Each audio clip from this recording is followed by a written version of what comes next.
Welcome to another episode of Revolution Recap, coming to you after the New England Revolution's 1-0 win over FC Dallas in the Revolution's home opener at Gillette Stadium on Saturday afternoon.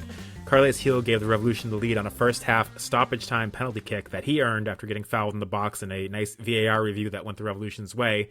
And the Revolution defense kept a clean sheet, Earl Edwards' first clean sheet as a professional player in MLS in his 8th game, which secured the 3 points for the Revolution and kept the Revolution unbeaten 2 games into the season, heading into their first CONCACAF Champions League matchup with Pumas. I'm Sean Donahue. Joining me today, as usual, is Greg Johnstone. Greg, how you doing? Doing good, Sean. And I got to say, right now, we're recording this Sunday night. And Sean, as you know, right now, AEW Revolution is going on, the pay-per-view for WWE's rival company. It makes me wonder why we don't do AEW Revolution recap. I think we need to do that next year. I'll leave that one to you. I don't know if I'd be very valuable to that. I'll get Alex Stolen to hop on, and we'll do a recap show for our good listeners next year. Anyways, before we jump in, we got a lot to talk about, a lot of listener questions this week, as well as our key takeaways.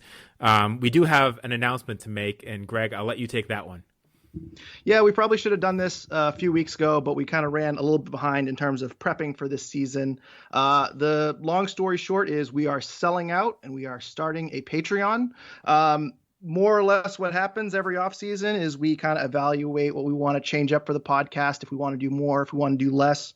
And we're kind of at a point in our lives where we're kind of on the wrong side of 30. Things are picking up, and it seems to be a little bit more and more of a challenge to do this podcast week in and week out. But with that being said, we don't want to cut back our coverage. And if anything, we think that more coverage is needed. And so we're kind of starting this to kind of get an idea of where demand is, if we should continue doing interviews, if we should continue doing episodes every single week. And, you know, if we get a good enough amount of support, maybe we look into adding a second episode a week, maybe kind of dedicate more time and more resources to that. So we're starting a Patreon just to kind of see where the level of support of our podcast is going forward, to see if this is something that we can kind of grow and scale into something bigger. So 5-10 years down the road, we can kind of keep it going and kind of have it grow into something else, as opposed to something that in years past we've just kind of done as a side hobby that one day it will die and go away and we'll go our separate ways and yada, yada, yada. So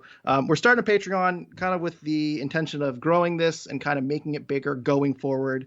And some frequently asked questions, because I know some people will have some questions right off the bat, but more or less this is a tip jar. There's going to be no content behind a paywall. There's no tiers.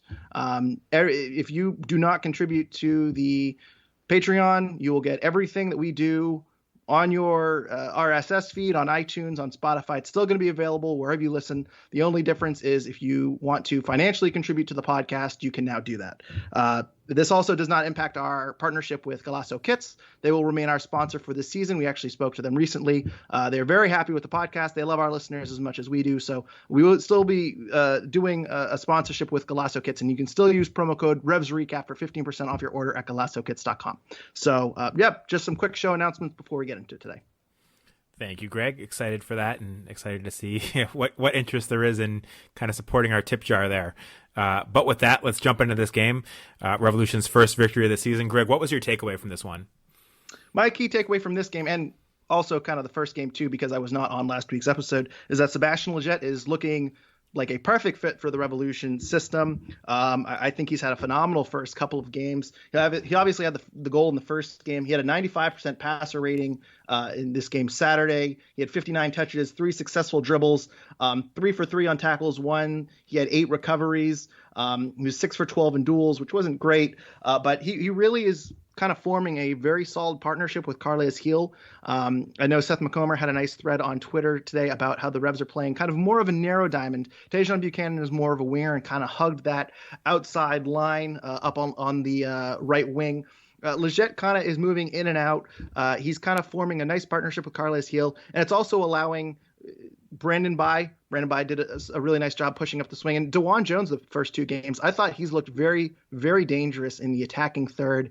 It seems like an emphasis is getting the wingbacks really, really, really high up the field. And as part of that is they want a little more strength in the midfield, kind of in those narrower portions of the field. And I think Sebastian Lletget is flying is with passing with flying colors so far. Just kind of a really, really solid fit. And I think when they made this move, a lot of people said, well, this is a bit of a downgrade from Tajon Buchanan. Tajon Buchanan, obviously, is young, dynamic winger.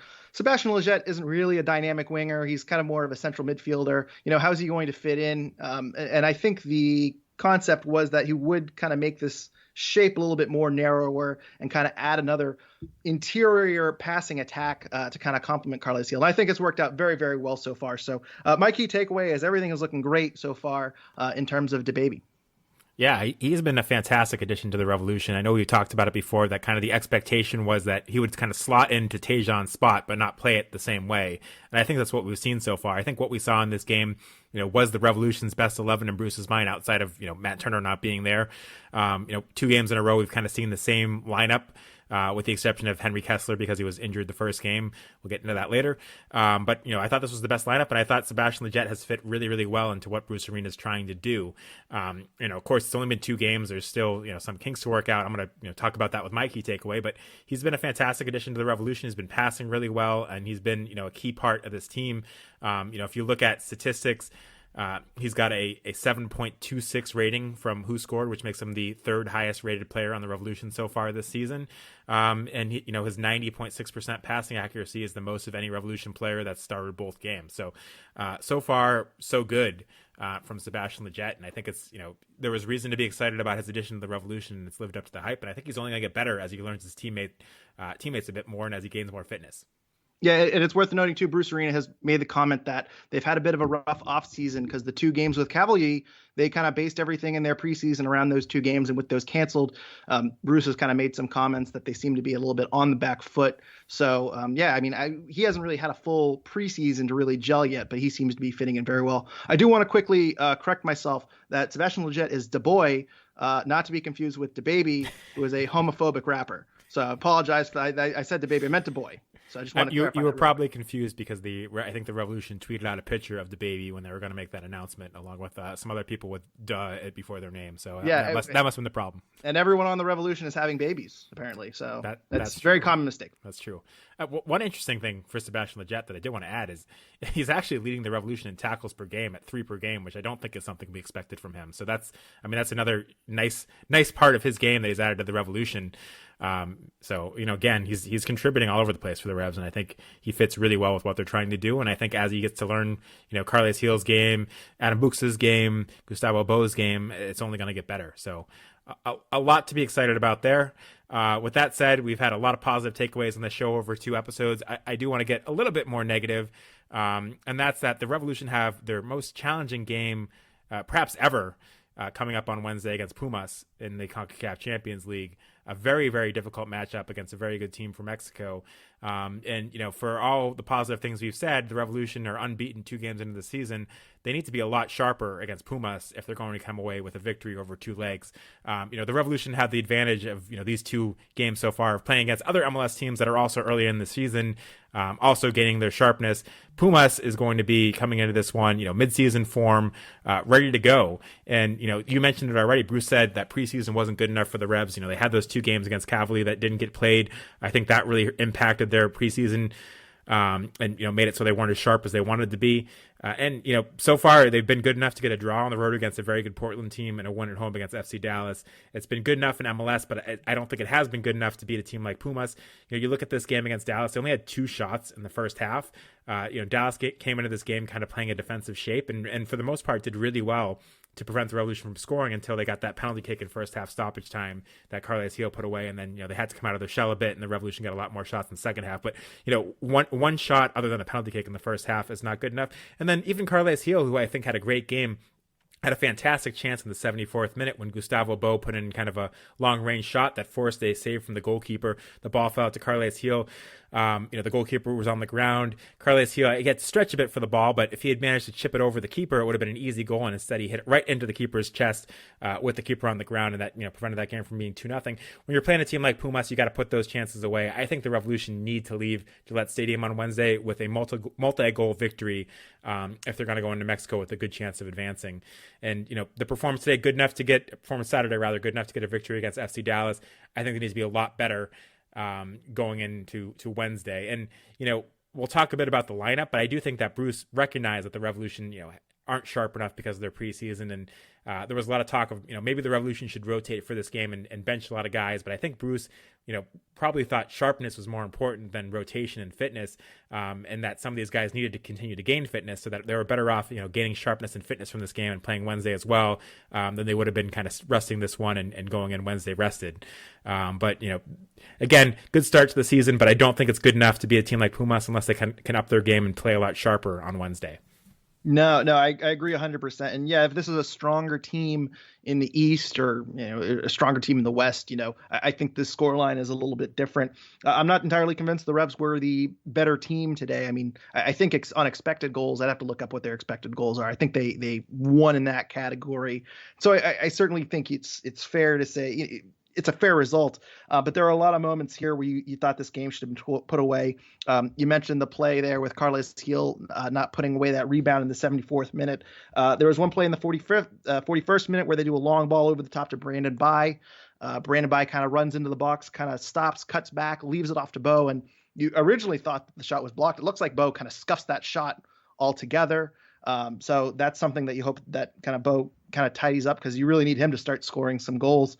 Brandon Bai had a completely botched cross where he basically just kicked it straight at the goalkeeper. And then there were some mishaps on defense too. There were some holes kind of on that right side of the line with Andrew Farrell and Brandon Bai. There were a couple of times players got right in behind him. There was one point there I'd have to look up where it was. I don't see it right now in my notes. But there was one time where I think Paul Arriola, 56th minute, is completely behind the defense. And there's a cross that goes right over his head and out for a goal kick. So, didn't hurt him, but that was just a wide open person in the box that would have been onside. It would have led to a very dangerous chance. There was another time in the 74th minute, I think this was down the left side, where Paul Arriola kind of slides it across and Ferreira scuffs the shot high. That easily could have been a goal as well. So, there are some mishaps on FC Dallas's side as well, and I think Earl Edwards wasn't tested probably as much as he should have. It seems like FC Dallas's biggest chances, they seem to just not have it right either. So those are chances that I expect Pumas to completely take advantage of come Wednesday night. Yeah, exactly. Like the Revs, Dallas just playing their second game of the season as well. Not the case with Pumas, who was in mid-season. So it's going to be a very, very, very difficult game for the Revolution. Even if the Revolution were in mid-season form, it would be a difficult game. So it's going to be something where the Revolution need to step up their game to another level. And, you mentioned Dallas. They did have some chances where they could have equalized. There was even one late in stoppage time where I forget who it was, but the ball came to a player at kind of the far post, and you kind of couldn't decide whether to shoot or cross, and ended up playing in a useless cross where they probably should equalize because he was wide open. So, good result for the Revolution overall, great start to the season.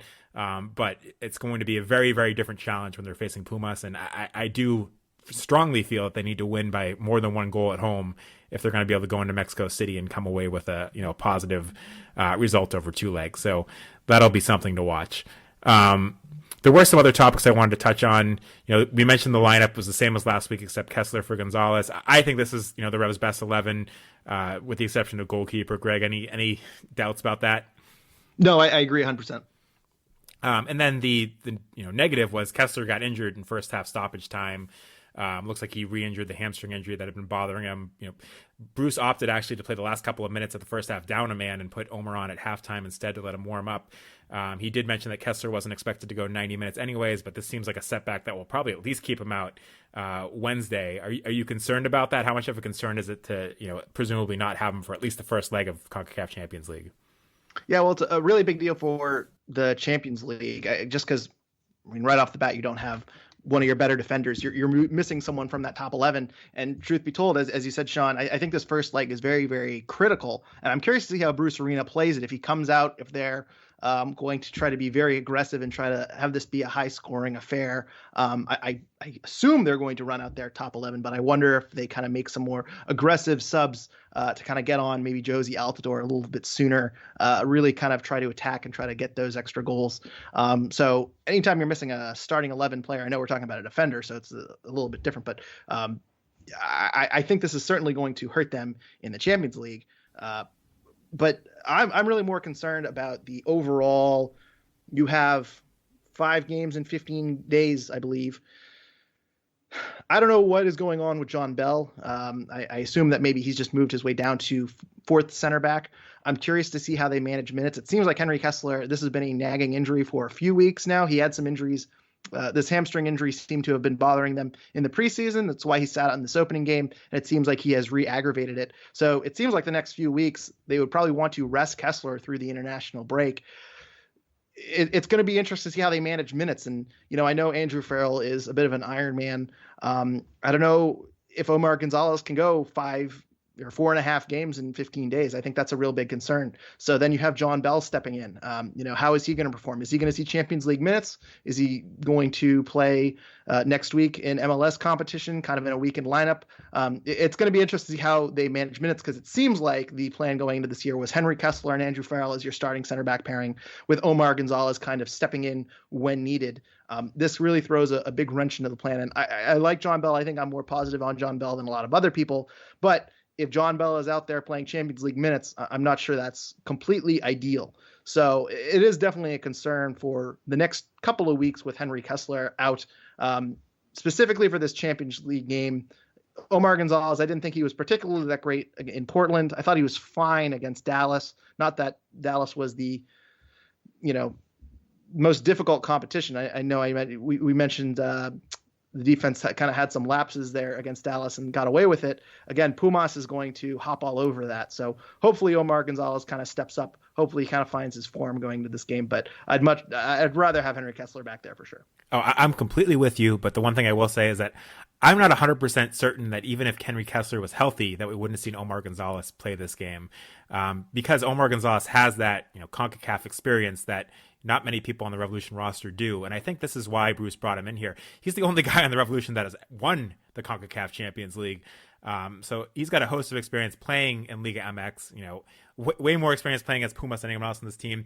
Of course, that was, back in 2015 to 2019. So he's got a few years on his legs since then.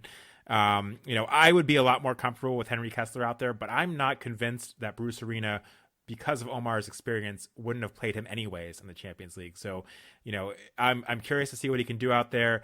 As far as Champions League goes, I would rather have Omar than John Bell because of his experience. I would like to see Omar play, both these Pumas games, assuming Henry Kessler is not ready to go for the second leg, and John Bell play the MLS game to, kind of keep Omar's legs from playing too many games in too many weeks given his age. So this is a huge test of Omar's experience and a huge test of what he's still got left in him. But I do think that, having another guy with CONCACAF experience out there is helpful, especially if the Revolution are missing Matt Turner, which it sounds like they almost certainly will be for both these legs. To have Omar out there and add that experience in front of Earl Edwards or whoever it is in goal, I think is a good thing. With the caveat that I think Henry Kessler and the Revolution's defense plays better with Henry Kessler out there. So, this is why Omar is here. And it's a big chance for him to kind of step up and play a big role in, very difficult games for the Revolution. So I don't know. We'll see. It's unfortunate Henry Kessler's hurt, but I'm not 100% certain that we wouldn't have seen Omar either way. And, on the lineup notes, we saw the Revolution close the game out with, Josie Altidore, Adam Buxa, and Gustavo Bo out there at the same time. I was surprised to see that, given the Revolution were winning, that, you bring all of your, expensive strikers out there at the same time. But it worked. What did you think of the decision to put all of them out there at the same time, and how do you think that looked? Well, it was interesting too, because they were up by a goal. Right. I don't think that it wouldn't have shocked me if they were down by a goal, throwing all of them out there and seeing what happens. That wouldn't have totally shocked me. I was a little surprised that all of them came on and finished out the game. 70th minute, Josie and Maciel comes on for Sebastian Lletget and Tommy McNamara. I figured maybe they'd run this for 5-10 minutes, and then maybe we'd see another substitution for Buxa or Bo. I thought maybe we would see like a Boateng for Bo type of substitution, or maybe Tristison for Bo or something like that. Kind of take off another attacker for a midfielder. But it seemed like Bruce wanted to maybe push and get a second goal, and they did create some chances on the counterattack. Overall, though, I'm not a huge fan of it. It looks like Josie Altidore was almost playing kind of like a winger, kind of right midfielder type position, which, I'm sure he's that's obviously not his natural position. I don't know. I'm curious to see if this is something that's going to happen long term or not.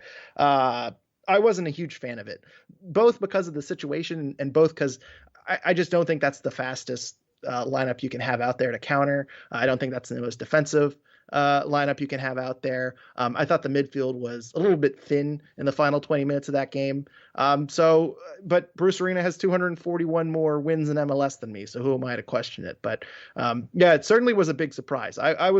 When I saw Josie come in the 70th minute, I was thinking in my head, they'll probably do this for 5 or 10 minutes and then try to solidify this game. And Bruce burned those final 2 subs and didn't use them. So it ended up working out. But that was a bit of a head scratcher to me. I'm completely with you. I don't get it. And if it's something that they're going to do when they're down a goal to try to push for a win and throw everything out there, that makes sense. But I don't really get it in the situation. I don't really want to see it again against better oppositions in this situation.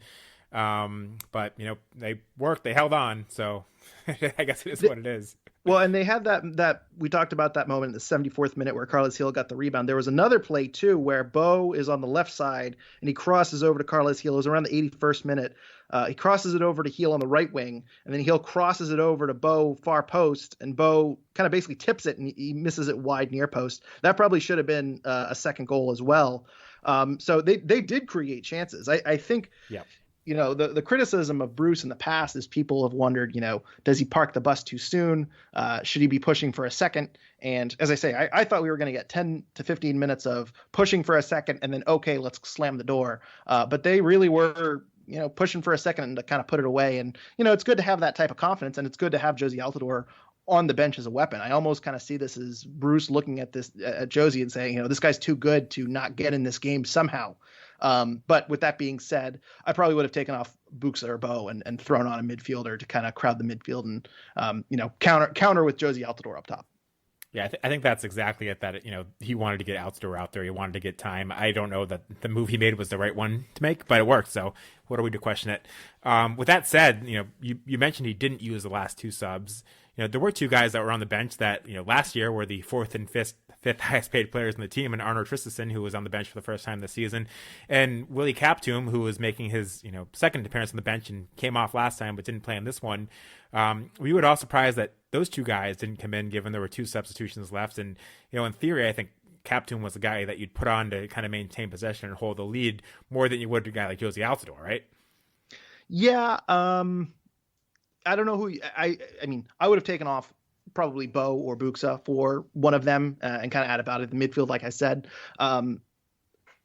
I don't know where they kind of land on Bruce's trust tree. And I think he said after the game that he wanted to keep certain players out there to kind of build their fitness and kind of get them to 90 minutes fit. So I will go with that and assume that is the correct reason to why that is. But I think Tristison and Captoom not getting in this game is kind of telling. And you see Maciel getting 2 appearances and playing quite well. I think Maciel is filling in that role of, I'll say, Scott Caldwell, of kind of coming in, closing out the game. And Captoom and Tristison, I don't know what their role is, because I would have assumed that would have been a spot where you see one of them, especially Tristison. I thought Tristison, that would have been a pretty good spot for him to kind of play that kind of left side for Gustavo Bo. I thought that would have been a bit of a natural fit, but it seems like Bruce Arena wanted to see out the game with his best players and his best attackers still in the field. So in terms of resting him for Champions League, I don't know how much 10 or 15 minutes would have made a difference, but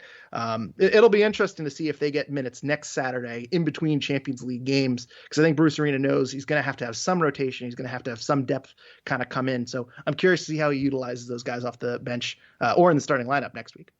I mean, if they don't play at some role next weekend, I think you have some serious questions to ask. I think there were disappointments last year, and a lot of guys take a year to adjust to MLS, so you'd hope that the second year would be better. But it is worrying or troubling to me, or at least a little bit telling, that we haven't seen Tristison yet. He didn't even make the match day roster in the first game, and didn't play in this game. And Captoom played a few minutes in the first game, but I think was very much overshadowed by Maciel, and then didn't play in this game. Or the much cheaper option, Maciel, has played really well in the first 2 games of the season off the bench. So too soon to completely write those guys off. But if we don't see them next weekend after the Pumas game, when Bruce should be rotating, then I think there'll be some real questions to ask. But I think we'll see them then, and that'll be an opportunity for them to earn more minutes. So keep an eye on that one. Not too soon to panic, but keep an eye on that one. And then I want to touch on the goalkeeper situation quickly. Earl Edwards, as mentioned, first career shutout. I thought he played really, really well again. Brad Knighton, we heard from Levin Reed. He tweeted out on February 24th that he'd cleared concussion protocol. So I would have thought that he would be available by now, but he was not on the bench. And then Matt Turner, Bruce Arena said after the game on Revs TV that he expected Matt Turner to be back by the end of the month at the latest, which to me is means we're not going to see him against Pumas in either of these two games. Who would you expect to start on Wednesday? It's got to be Earl Edwards, right? Even if Brad Knighton is ready. Yeah, I think it's Earl Edwards just because he's had these two games. And truthfully, what's the difference in what we've seen so far in Earl Edwards in these two games versus the 6 games we had last year in Brad Knighton? I don't think the quality is too far off. I think Earl Edwards has played fine these past 2 games, and I think you have to kind of not necessarily ride the hot hand because I don't think Earl Edwards has been MLS of the goalkeeper of the year worthy so far. But he's certainly proven to be a solid backup. I thought he played well in Portland. I think you're going to roll with Earl Edwards because he has had kind of this game experience. I'm curious to see how long Knighton stays out of the matchday squad. He did clear concussion protocol, like you said, so it's kind of interesting that he's been held out of the 18 these first 2 weeks. I assume it's just a precautionary thing. He wasn't on the injury report last week. He was 2 weeks ago, but we all know the injury report is kind of made up. But it is interesting that he isn't even listed as the backup who kind of comes in case of emergency. I'm not going to read too much into that as a Jacob Jackson thing. I can't imagine he's made so much of an impact. He's surpassed Brad Knighton on the depth chart. I think this is just injury related. So I imagine that they're going to go with Earl Edwards for the time being. But 4 more games in 2 weeks. I'm curious to see how long Knighton is held out of that 18. Yeah, I would think that you'd want Knighton, if he's healthy, to at least be your backup keeper in these Champions League games, especially because you don't want to have a situation where God forbid something happens to Earl Edwards and you have to throw a rookie goalkeeper that's got 0 minutes into such a difficult situation. I think that would be a really bad way to kind of give him as his first experience and could be a confidence killer if things don't go well. So I'm surprised if he really did clear concussion protocol back on in late February. I would have thought he'd be back in the matchday squad from now, but we haven't heard anything. So keep an eye on that one. Now, Sean, I have a question for you. If ever assume all 4 goalkeepers are healthy and 100% and ready to go, what do you think is the depth chart? I assume Matt Turner is 1, but do you think Earl Edwards has surpassed Brad Knighton as the team's number 2? I'm not sure yet. I think he's close to doing that. I think it's kind of a 50-50 question right now. I don't know that Earl Edwards has shown enough to tell me he's better than Brad Knighton. I think I kind of have him on par in my head right now. But I think, a couple more starts where he plays well and he will have. So it'll be interesting. I don't know. It's a tough one. And Earl Edwards has kind of age on his side that he's 30 compared to Knighton being 36. So he's got, a little bit more youth and a little bit more, years left in him. So I think that's a positive, but after just 2 starts, it's too soon to say, but I think he's played, very, very well and has, made Bruce's decision very difficult going forward. Where, especially after this start, I think Wednesday, if both were healthy, you got to start Earl Edwards and kind of go with the hot hand and go with the guy that's, been communicating with the defense and kind of built that chemistry over the first 2 games of the season. Yeah. And what's interesting too, is that I am assuming that Matt Turner will be ready for the Red Bulls game on April 2nd. And just kind of so our listeners know, I know that Tom Quinlan said on his podcast last week that Matt Turner has either a break or a fracture in his foot that was suffered sometime in the preseason. I've seen some reports saying it was during the U.S. national team game in Minnesota during the freezing cold.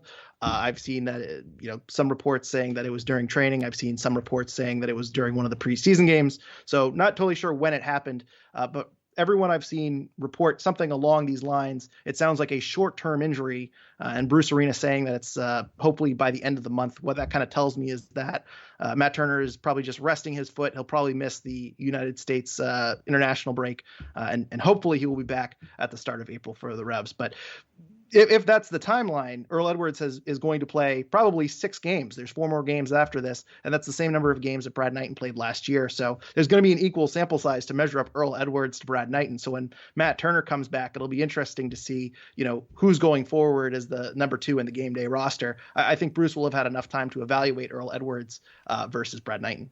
Yeah, but it's a short-term injury, which is good for the Revs, but at the same time, it's about the worst possible time he could have that short-term injury, given he's leaving the Revolution in July. When you really needed him was and his experience and his shot-stopping ability was these games against Pumas, and so to miss him for that is really unfortunate for the Revolution, because I think that's this season where he could be the most help to the team is in CONCACAF Champions League, and you hope that the Revolution can find a way to get past this and that he can be ready to go for the quarterfinals if the Revolution are to advance, or sorry, the semifinals if the Revolution are to advance. So that'll be I don't know, disappointing that he's going to miss these games, but what can you do? Mm-hmm. And just a quick shout out, you mentioned it already, Bruce Arena, the all-time MLS wins leader with his 241st win. Exciting to see the Revolution celebrate in the locker room after with the champagne. Lots of them to celebrate. You also mentioned all the babies. Matt Turner doing a gender reveal after the match, just having a boy, future Revolution goalkeeper, I think. Hopefully Arsenal doesn't get his rights first. And Carles Gil, after he scored his penalty kick, also announcing he's having a baby. So lots of excitement for the Revolution in this one on top of 3 points. We got a lot of listener questions. Before we do, I want to take a minute to talk about the sponsor of this podcast. Wait, Sean, I have a joke. Matt Turner revealed after the game he's going to have da boy. All right, continue. Oh, that's terrible. Subscribe to our Patreon. Anyways, I wanted to talk about the sponsor of this podcast. You mentioned them earlier, Golaco Kits. Golaco Kits is the go-to place to bring unique vintage jerseys to your home. The passion for the beautiful game doesn't have borders, and neither does the selection. If you head to GolacoKits.com today, you can save 15% on your order by using codes REVSRECAP. That's REVSRECAP at checkout to save 15% off your order at GolacoKits.com. And one thing we haven't mentioned yet is the Revolution unveiled their 2021 Supporter Shield banner at Gillette Stadium. And to the surprise of everybody, it featured the now retro Cran flag. We had heard it was going to be the new logo, but it was actually the Cran flag on the banner, which is exciting. And if that made you nostalgic, there's plenty of Cran flag merch at GolacoKits.com. And you can use code REVSRECAP to save 15% on that. So, if you're excited by that banner, go out and buy some Cran flag merchandise while you can. So with that, questions. The first one comes from Walk on Twitter. I probably botched that, but I'm not sure what else I'm supposed to do. Brandon Bye's poor position and concentration has been hurting the Revs since last season, and it is still hurting in the first half today. People have been saying a back three for the Revs this year, but I thought last year's roster was more suitable when pulling Bye back into right center back. Greg, any thoughts on this and kind of Brandon Bye's positioning and play over the first two games? I'm a defender against the Brandon Bye haters, but yesterday was a really rough game for him. I know I mentioned his botched cross earlier. He had a couple of turnovers. I think at one point he just kind of lost the ball at his feet. It seems like this is a formation that the Revs are really going to use the wing backs pushing up, and I know Brandon Bye's crossing has been a talking point for a very, very long time, and I'm not sure it's going to get better. I think we're in year 5 of Brandon Bye. So yeah, I don't know about his concentration, and I didn't actually think his positioning was awful. I think he kind of pushed up when they wanted him to push up. They had that long ball over the back, which I thought Brandon Bye did really well on. And he had a nice little cutback, and if Bo can finish that, then he has a goal and an assist in the first 2 games. And maybe I'm kind of overblowing it, but Brandon Bye, I think has had his performance overall, I don't think was satisfactory from what we can usually expect from Brandon Bye. So in terms of a back 3-2, I guess that would mean pulling Brandon Bye out of the lineup. I don't know if you play him as a kind of a winger / wing back in kind of a 3-5-2. But I don't know.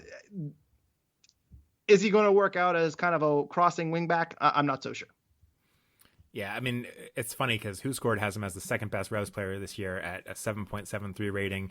I wouldn't give him that. I think, I didn't notice his defensive lapses as much in this game as I did against Portland. I think they were a lot more obvious against Portland. I do think that, based on the Portland game, and I talked about this last week, that, the focus and concentration is a problem. I think it was a problem the second half of last season. Like I mentioned last week, Bruce, talked about that last year after one game where, he pointed out that it needed to be better. And I think it, carried over into this season. I do think that it's a problem. I think we've seen him be better. I think the first half of last season was better. So, hopefully he can get back to that.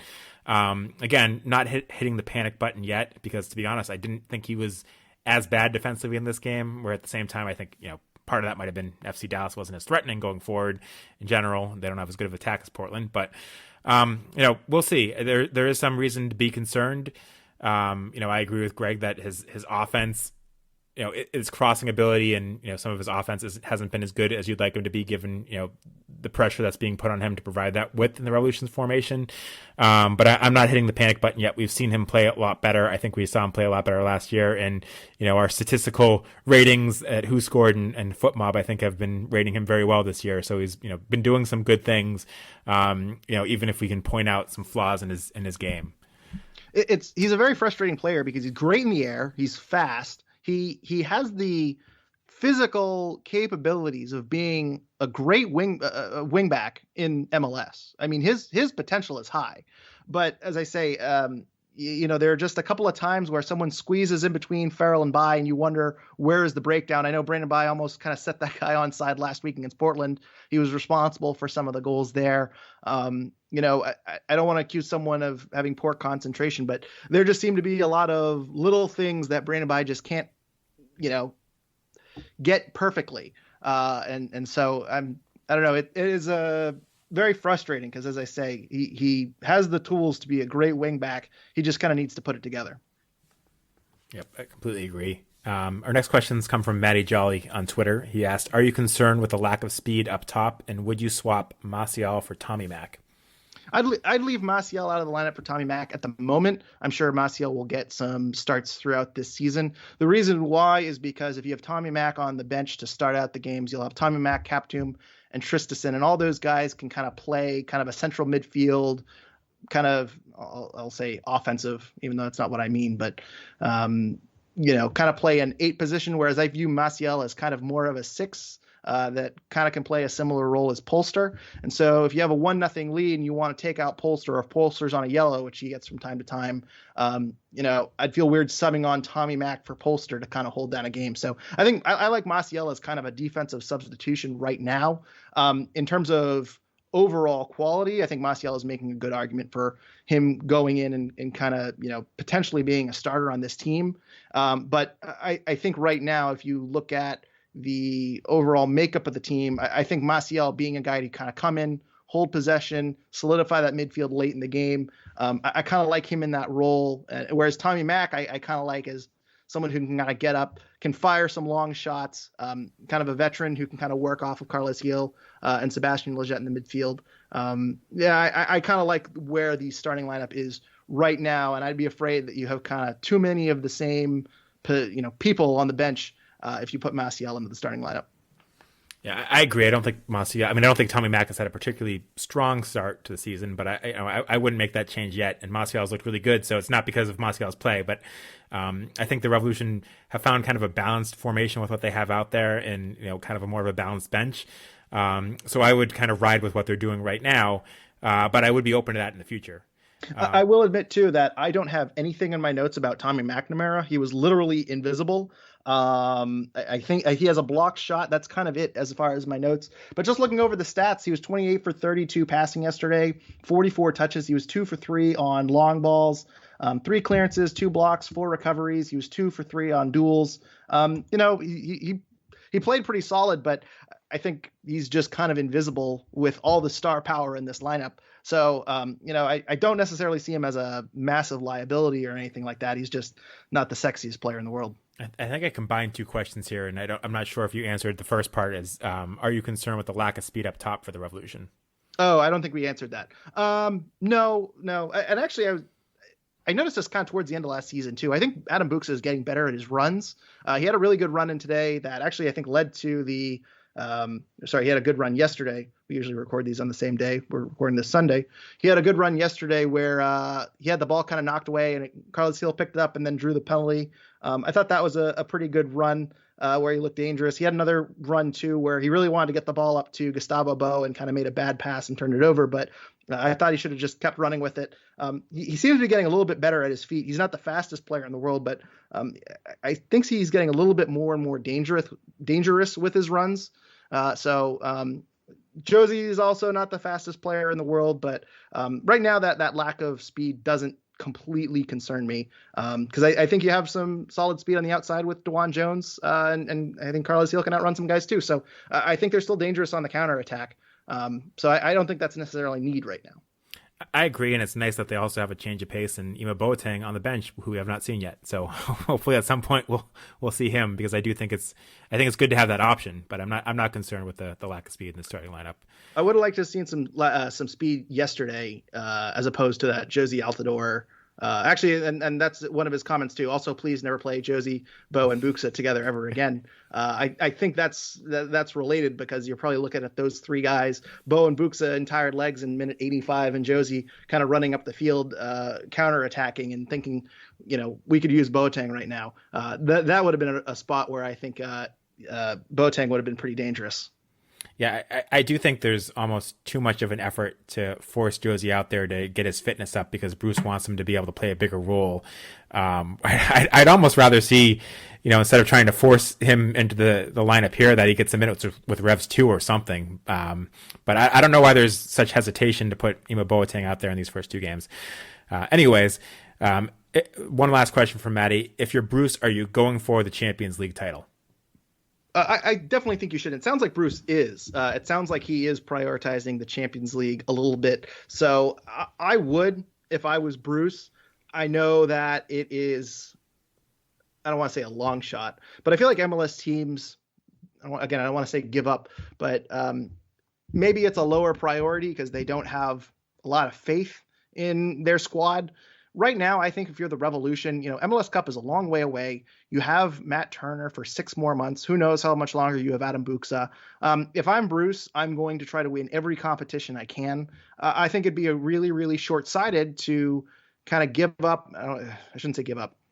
Not field as strong a lineup against Pumas as you could, because if you fall out of Champions League and then you don't bring in the right pieces during the transfer window, you might have a mid-table team. You might not, meet expectations going into the playoffs, and it might be a lackluster season. So if I'm Bruce, I'm trying to stay in the Champions League as long as I can, and maybe you use that as a recruiting pitch to get some more players over here. So, and of course too, I think, the first MLS team to win Champions League that's going to be a really, really big deal. So, yeah, absolutely. Got to go for it. 100% agree, and for the same reasons as you. There's just too much unknown about what's going to happen this summer with Turner leaving and maybe Adam Buxa leaving, and who knows, maybe even DeJuan Jones. So I think you got to go for it with it right in front of you. And on that note, James Downing on Twitter asks, "Is DeJuan this year's Tejan?" I'm not 100% sure what he means by that. If it's is he the guy that's taking guys on and creating chances, or is he the guy that's kind of earned a summer transfer? But any thoughts there? Yeah, or maybe MLS All-Star, named the MLS All-Star game. In all cases, yes, I think DeJuan Jones has been a very, very difficult player to guard on the wing. It seems like they want to push him into the attacking third as much as possible. I was surprised how much he was getting up against Portland on the road. Normally that's a situation where maybe you play a little bit more conservatively, but DeJuan, they certainly want to get up there and attacking. So, I think DeJuan Jones is kind of this year's wild card. Kind of attacking winger that I think is going to be a bit of a nightmare for players. I don't know if he's going to score 8 goals like Tejan Buchanan did. I would guess no. But is DeJuan Jones this year's potential breakout star who's going to get, awards across MLS and potentially a transfer to Europe this year? Yes, I absolutely think that is there's a very good chance of that happening. And Traeger Durati on Twitter asked a couple questions. First, he wants to know, what can the Revs do to score more goals aside from finish their chances? They're always able to respond after a goal, but can't generate the same energy in other situations. Besides finish their chances, finishing their chances would certainly help. Sean, do you have anything? I'm trying to think of it. I'm not prepared for this one. What do you got? No, it's tough. They didn't create enough from the run of play in the first half, certainly against FC Dallas. I think they created a lot more in the second half. I think it's just more just getting on the same page, and I think we've been seeing that as games have gone on, that they've kind of found that chemistry more. Again, it's a big change to the way they play by putting Sebastian Lletget in there over Tejan Buchanan, and they have to adjust to it. And I think they're starting to do that, and I think we saw that more in the second half against FC Dallas than we did against the first. So I think just give it time, not hitting the panic button yet. Yeah, the first half seemed like they really struggled in possession. There were a lot of turnovers. There were a lot of little mistakes, and they'd lose the ball in midfield. They really weren't much of a factor in the first half. And I know it took, 70 or 72 minutes until Adam Buxa got his 20th touch. They just didn't really get the ball up the field that much. So I kind of have a little bit of recency bias here where I'm thinking of yesterday's game, and I don't think that yesterday's game is a good representation of what the Revolution's offense will be this year. So it's kind of a tough question because they played pretty well in Portland and they looked dangerous against Portland. I think just being on the same page and finding ways to get into the box, because certainly where they're going to score goals is down low, whether it's Josie Altidore or Adam Buksa finishing chances. I mean, Buksa had a good chance where he headed the ball that was kind of cleared off the line. But overall, I don't think they were able to really feed him yesterday. I think there was another play too where I think Carlos Hill chipped the defense and Adam Buksa kind of ran it down and got a corner kick. I think we just kind of need to see more of that, of getting dangerous balls into the box that Adam Buksa or Gustavo Bo or Josie Altidore can finish. I think that's going to be where the bread and butter is going to be. And it seems like these first two games, especially yesterday, they just had a really, really tough time. They get the ball down the wing. They just don't really have a lot of dangerous activity kind of in the center of the 18 box, I'd say. And then Trigger also wants to know what exactly is Josie Altidore's role. He says he sat in midfield and didn't go up with the attack most of the time. If he's protecting the lead, great. Huge improvement over last week, but it feels like he's being forced on in situations he shouldn't be. Kind of already covered this. I don't know if you had anything else to add. No, I think he's hit the nail on the head here. It seems like they're trying to build up Josie's fitness, and I'm not sure the role he played against Dallas is his best role. I would assume what his role is to kind of come in for Bo or Buksa, and kind of, when one of them needs a rest and to come out in the 70th minute, you put him on. But maybe they're going to try to play this kind of 5-3-3/5-3-1 formation where they just have a lot of firepower up top. I'm not in love with that. I'm curious to see if under, I'll call it normal circumstances where you're not focusing on a player's minutes and getting someone 90 minutes fit, if we're going to see that. But yeah, it seems right now that he's kind of being forced on in the game, just kind of see where he fits and how he fits with the team. And to be completely honest with you, I'm not totally sure what his role is right now because it's not the role I expected it to be. Yeah, I'm completely with you on that. Eric on Twitter says Turner's return keeps getting extended. How bad was this injury? I think we're all a little hesitant here because of the lack of transparency around Carlos Hill's injury. We talked about this a bit. I mean, we don't know how bad this injury is, right? Yeah, and again, there's been some conflicting reports all the way around. As I say, I want to give credit to Tom Quinlan for reporting that it's either a broken foot or a fracture in his foot. I trust Tom and his sources. I also know that Taylor Twellman tweeted out that it's not, I forget his exact wording, but he doesn't expect, he might miss the United States camp, but it's not expected to be a long-term thing. And then Bruce Arena says you can expect him kind of in April. So I wish we had more transparency of what exactly this is. It sounds to me, again, pure speculation here, but it sounds to me similar to something that Adam Buksa had last year where I think he had like a broken bone in his foot and he just needed to stay off it for a little bit. I think he was on crutches a little bit last year. Matt Turner was in a walking boot yesterday. I'm sure this is just something he's just got to stay off for a couple weeks. It sounds like it doesn't need surgery. So I'm not hitting the panic button. I think this is just something that kind of needs rest for a little bit. I wish we knew what it was though. Yeah, I mean, I think we all wish we had more transparency from the Revolution. It's disappointing when it comes to injuries that they're so secretive about it. I don't really know what they're getting from that, but we've talked about that before, and it's not changing. So at least under Bruce Arena, it seems like the injury transparency is not going to be something we're going to get. Eric also brings back up Brandon Bai. He says 2 games running, Bai has been out on goal, albeit from a bit of an angle, but rather than shoot, he cuts back for a pass. Should I not be asking him to shoot in these instances? Any thoughts on that? Yeah, well, first I want to just go back to Bruce Arena because he was he usually is not transparent. He was a little transparent yesterday. Maybe he was just in a good mood for breaking the MLS managerial wins record and was kind of talking a little bit more than he normally was. But I do think he gets a little bit of credit for giving a timeline, which is not something he did last year with Carlos Hill. But in terms of Brandon Bai too, I had the same reaction as Eric. The first time I thought he was in on goal. I think you normally do take that shot. After seeing the chance that was created with Gustavo Bo and looks like Bo scuffed that shot, I don't hate the move by Brandon Bai. As I say, I think that should have been an assist. I think that probably should have been a goal from Gustavo Bo. So I have the same reaction as Eric.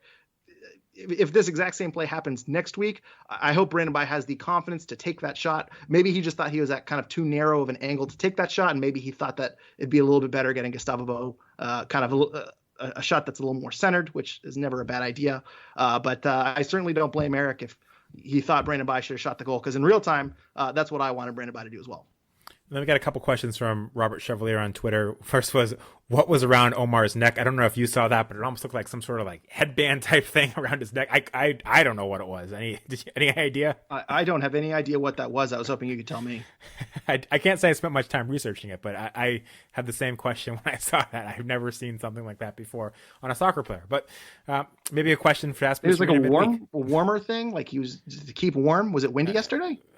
I mean, it was in the 40s or 30s. It wasn't a cold. I mean, it wasn't a warm game, but he played in Toronto last year. He should be used to it. Yeah, he should be used to it. Yeah. So I don't know. Very, very unusual. Mm-hmm. If we find out, we'll tweet it out. And then he asked thoughts on Josie coming in and the Revs switching to 4-3-3 allegedly. I don't know.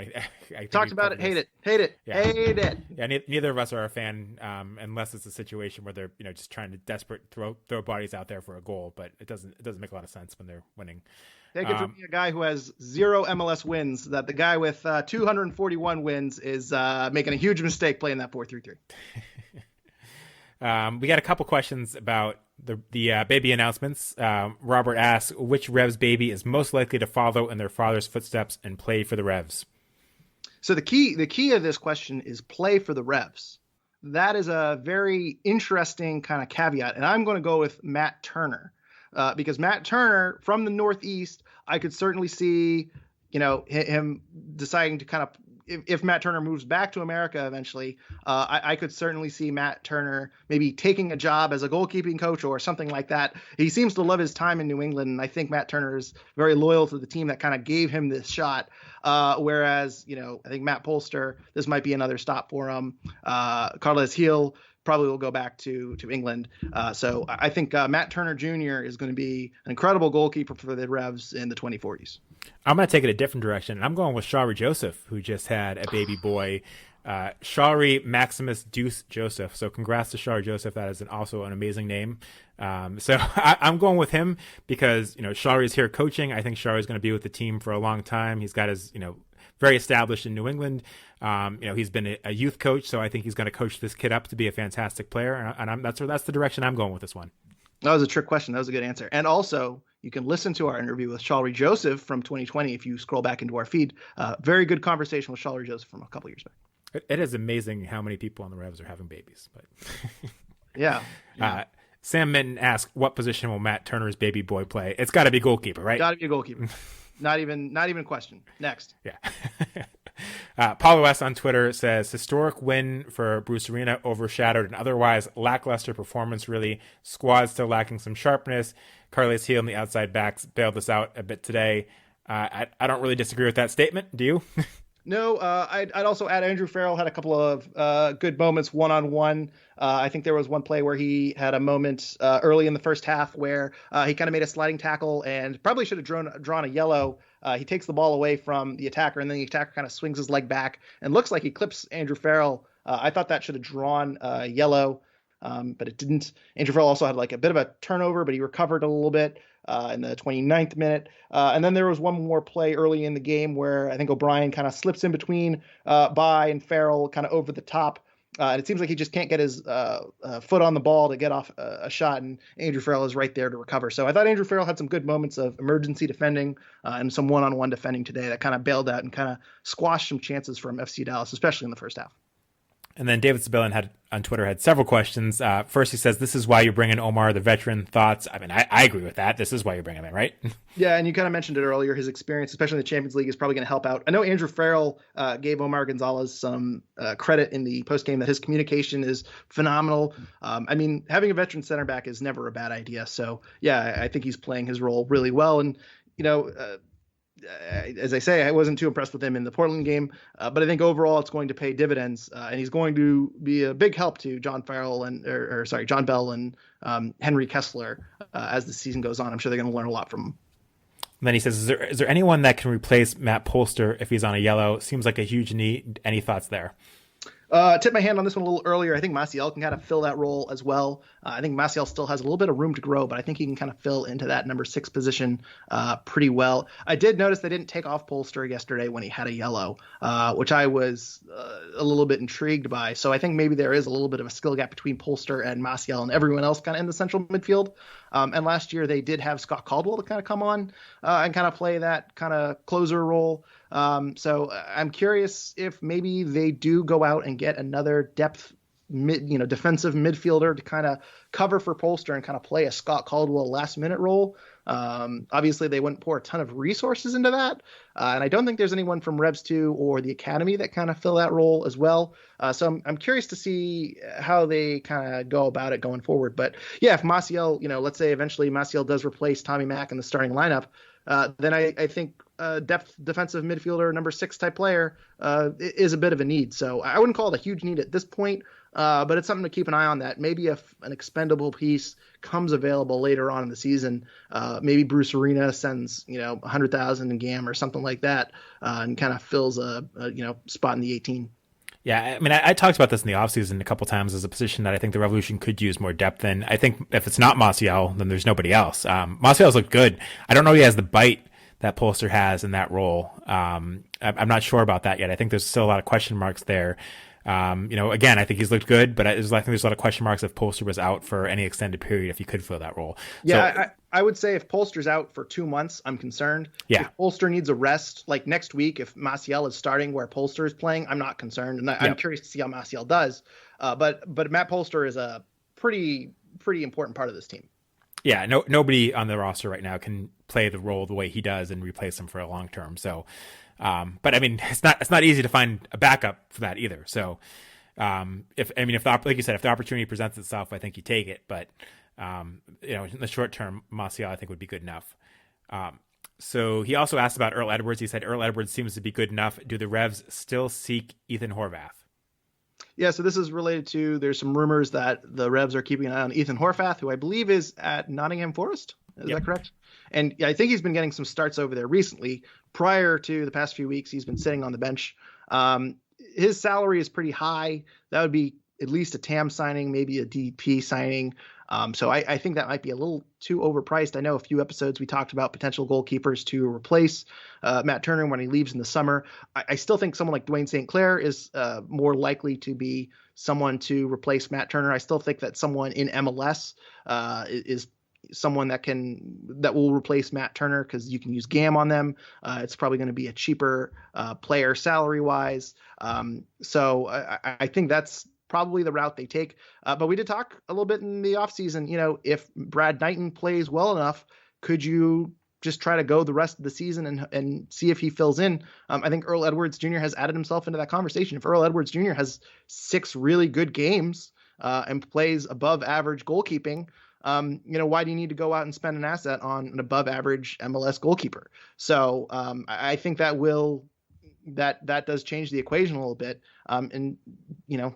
So I could see a scenario where if Earl Edwards Jr. plays 6 to 10 games and plays very well, maybe the Revs kind of hold off for a little bit. But overall, if we're talking someone like Ethan Horvath, that's a player that's out of the, that's a few steps up from Brad Knighton and Earl Edwards Jr. And if Bruce Arena wants to make that move, he's going to make that move regardless of how Earl Edwards Jr. plays.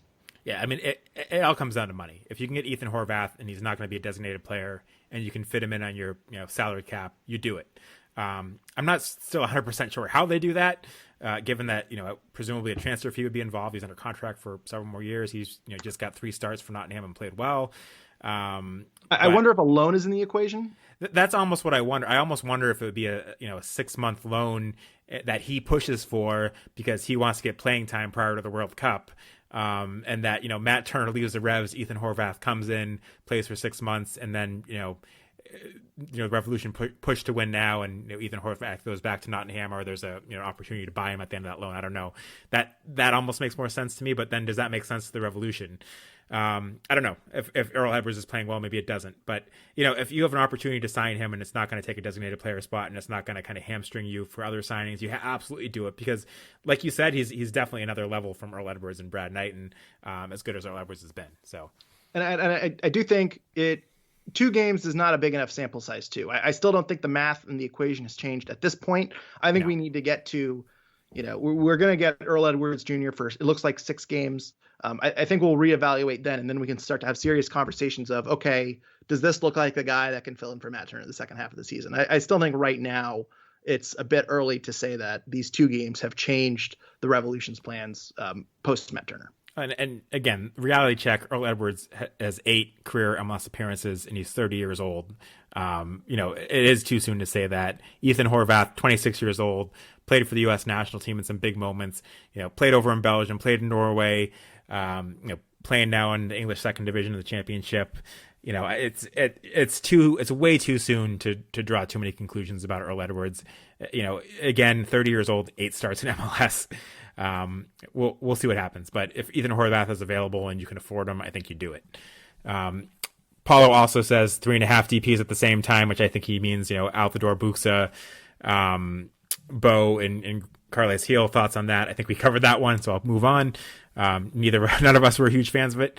In this situation, Jake Katniss on Twitter asked, does Bruce hate using his 4th and 5th substitutions?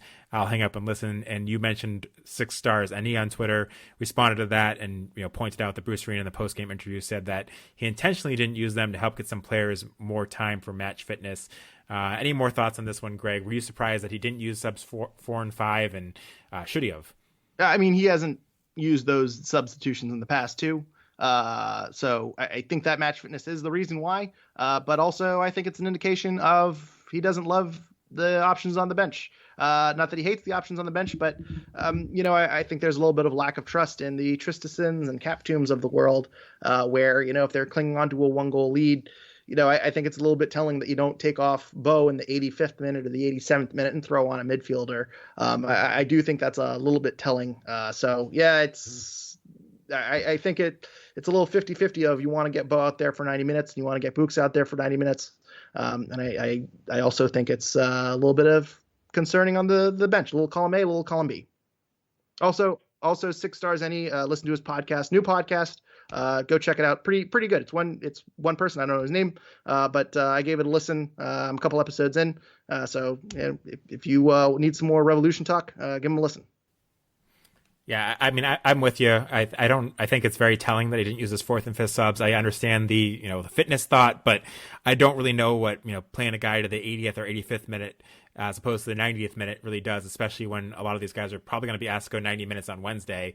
I don't know. I don't know that it makes a big difference fitness wise. And I do think that, if you had trust in Captoom and Tristison or some of the other guys on the bench, isn't it good to get them some game minutes as well? So I'm not completely buying that one. I think it's, it is partly what you said, that there's, not the level of trust in some of these guys to close out a game that you might want to have. So we'll see what happens going forward, but I don't really think that playing a guy, 90 minutes in the second game of the season as opposed to 80 minutes when he's going to go on Wednesday is necessarily a good thing that makes a huge difference to his fitness going forward.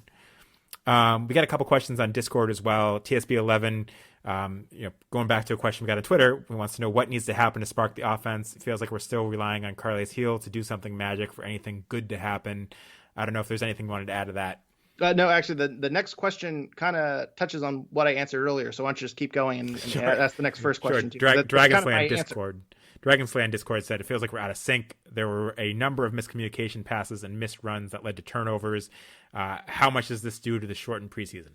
Yeah, I think that this lack of spark on offense is just due to that lack of crispness, the turnovers, just kind of not being in spots where you need to be, not getting dangerous balls into the 18, turning the ball over in the midfield. I think there was just a lot of sloppy moves that really kind of thwarted offense before it really got going, and that's why we didn't see many dangerous plays yesterday. But how much is that is due to the shortened preseason? I do actually buy that a little bit. I really do buy that reasoning that, when you have the preseason, you have 5 games usually. You have some rotational lineups. You have some new players that come in. You want to get some reps down. And I think they look pretty good against Portland. And then today, not so much. I do think that, having a, 2 USL opponents kind of come in on short notice, maybe that wasn't the toughest opponent. I think having competitive games again, I think just any beginning of the season, you're going to have some rhythm you need to kind of get into. I do think that preseason might be a reason why we don't see this kind of crispness. And to be honest with you, it's going back to my key takeaway, I think Sebastian Lletget has looked great. And if he had struggled this offseason or struggled in the first two games, I certainly think we can kind of point to the shortened offseason as saying, this guy needed a little bit more time to gel with the team. But like Josie Altidore, I don't think has looked particularly amazing. He's been with the team for a month. So not only has he played fewer games, he's had fewer practices as well. So I do think there are some pieces that they're still kind of working in and getting some reps. And it's unfortunate Pumas is coming up this quick in the schedule. It's going to be interesting to see how Wednesday night goes. But yeah, I certainly think a lot of the errors that are happening right now is just due to some players not getting the reps that they need. Yeah, I mean, it goes back to my key takeaway too, is that the sharpness hasn't been there at the level that it needs to be. And I think it's definitely impacted by the preseason. They built their whole preseason around playing Cavalli and didn't happen. So it's unfortunate, and they need to figure it out by Wednesday. So we'll see what happens. Mm-hmm. He also says Bo hasn't looked great. Any thoughts on why he seems so hesitant to shoot? Seems like he's second guessing himself or something. I'll give that one to you, but I do want to note that he's had 4 shots in each of the first 2 games, so it doesn't seem like he's that hesitant to shoot. I actually kind of disagree with this one a little bit. He had that shot that I've talked about a couple of times now that he scuffed from Brandon by kind of in the center of the box. He had that nice shot in the 74th minute that we mentioned Heel kind of missing on that rebound. He had that near post shot that he missed. He does seem a little bit off, but it doesn't really seem like hesitation. So unless there's a play that I missed, it's very possible that he's thinking of a play that I can't recall right now. I'm sure one of our listeners will point out something that I'm completely spacing on. I'm not entirely sure I am seeing the same thing in terms of hesitation. But I will say he has not looked great. He doesn't seem to have that. I mean, he hasn't scored. That's one way to put it. He's a goal scorer. He's 2 games in, and we haven't seen a goal from him yet. Missing that shot on that cross from Heel, I think, was not a great look. So yeah, I haven't been impressed with him the first 2 games, so I agree with him there. But I'm not so sure about the hesitation. Yeah, I mean, he's got, for context, he's second in the league right now in shot attempts after 2 games. So I can't say he's, maybe he should have taken 8 shots per game instead of 4 shots per game. I don't know. I can't really agree with that. A play he's thinking of that I'm not thinking of. Sometimes we get a question that I think is referring to something and I'm not missing it. So I think if I rewatch the game and I was specifically looking for Gustavo Bo hesitating on something, I'm sure I'm going to see it. But maybe he's lacking a little bit of confidence. I think we can kind of, maybe that's a good speculation that, he doesn't have that same bite this year. Yeah, just not to sound like a broken record, but I mean, I talked about this on the last podcast, is that I don't think is, like the rest of the team, he's not as sharp as we've seen him in the past. And he's been a guy that, last year, I think, started the season not looking very sharp. He takes some time to get into a flow, and when he does, he goes on a tear. And he's not there yet. So, another player that I think needs to really step it up on Wednesday. I haven't seen the hesitation to shoot, but I haven't seen the sharpness that we like to see out of him either. So, we'll see what happens. Again, Wednesday, I think, is going to be a very, very interesting game for the Revolution because, they need to play a lot better than they've played the first 2 games to get the result that they need. So, I'm very excited for that. And on that note, I think that wraps up what we had for today. I know you guys I think you and Chris are planning to do a live Twitter Spaces following the Wednesday game against Pumas. So that should be an exciting one. Everyone should check that out, and we'll keep you posted on that. Mm-hmm. But Greg, did you have any final thoughts before we depart, and where can everyone find you on social media? Well, you can follow me at RealG Johnstone on Twitter, where I tweet about the Revolution and the Simpsons. And also, I'm just really looking forward to AEW Revolution tonight. I hope CM Punk sticks it to that MJF. What a complete am I right, Sean? I have no idea what you're talking about, but sounds good. You can follow me on Twitter at Sean L. Donahue, and you can follow us at Revolution Recap on Twitter, and also on Facebook at Revolution Recap and Instagram at Revolution Recap. You can send us your comments by email if you don't want to use Twitter, Instagram, or Facebook if you're anti-social media. You can also email us at revolutionrecap@gmail.com anytime with questions or comments. And if you haven't already, please rate and review our podcast on iTunes. You can also rate and review us on Spotify. We could use some more ratings and reviews there, or wherever else you're listening. Lastly, be sure to follow our partners at The Bent Musket and at thebentmusket.com. You can find them on Twitter and at thebentmusket.com. And as Greg mentioned earlier, we now have a Patreon. So if you enjoyed today's episode or if you've enjoyed what you've been doing, please check out our Patreon at patreon.com/Revolution Recap and feel free to contribute whatever you think we deserve or whatever you can. Any and all contributions are appreciated, but again, we're not planning to put anything behind a paywall at this time. So everything that you're getting for free, it's all still going to be for free. And like I said, Chris and Greg are going to be doing a live Twitter Spaces, hopefully after the Puma CCL match. So stay tuned for that. Until then, thanks everyone for listening. And thanks again for all of your questions.